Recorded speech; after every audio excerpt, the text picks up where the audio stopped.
चला मैत्रिणींनो, आज आपण पाहूया फालुदा रेसिपी. ती करायला पण अगदी सोपी आहे आणि खायला पण फार सुंदर आहे, टेस्टी पण आहे.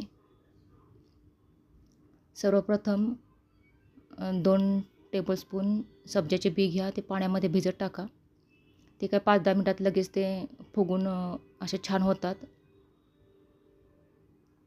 त्यानंतर इथं पाणी मी बॉईल करायला ठेवले. त्याच्यामध्ये तुम्ही रेग्युलरच्या शेवया 5 ते 10 मिनटं तुम्ही बॉईल करून घ्या.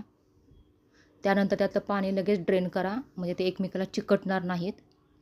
5 ते 10 मिनटंच त्याला फक्त बॉईल करायची गरज आहे. इथे मी अर्धा लिटर दूध घेतलेलं आहे. ते गरम करायला ठेवा. इकडं मी अर्धा कप कस्टर्ड पावडर घेतली आणि त्यामध्ये दूध घालून तुम्ही चांगले ते मिक्स करून घ्या, म्हणजे त्यात गाठी वगैरे होणार नाहीत. आणि त्यानंतर इथं दूध गरम झाल्यानंतर त्यात हे सगळं मिश्रण आहे त्यामध्ये तुम्ही हे करून घ्या, मिक्स करून घ्या. मी ते अर्धा कप साखर घेतलेली आहे, ती पण त्यात मिक्स करा.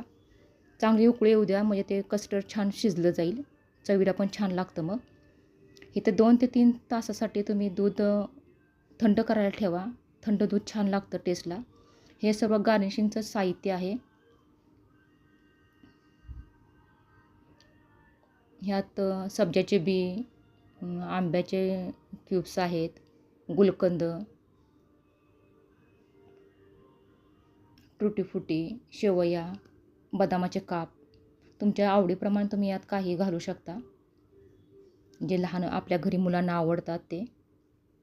हे गुलकंद आहे. गुलकंद भरपूर वापरात गरमीच्या दिवसामध्ये खायला पण छान आहे आणि शिवाय थंड असतो. आणि आपण जे कस्टर्ड तयार केलेलं हे पूर्ण त्यात टाका. मिक्स करा चांगलं.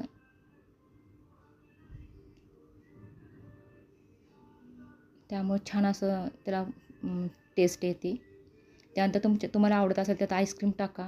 खायला आणखी ते छान लागतं. कुठल्याही फ्लेवरचं तुम्ही टाकू शकता. टुटी फुटी, बदामाचे काप, चेरी, सर्व गार्निशिंग करून घ्या. हे आंब्याचे क्यूब्स आहेत. हे मी हापूस आंबा इथं वापरलेला आहे. तुम्हाला जे आवडेल ते फ्रूट्स पण तुम्ही इथं वापरू शकता. डाळिंब वापरू शकता, ॲपल वापरू शकता. सगळं मिक्स करून घ्या. खायला पण फार छान टेस्ट आहे. तुम्ही करून पहा. इथं मी रोज सिरप वापरले टेस्टसाठी.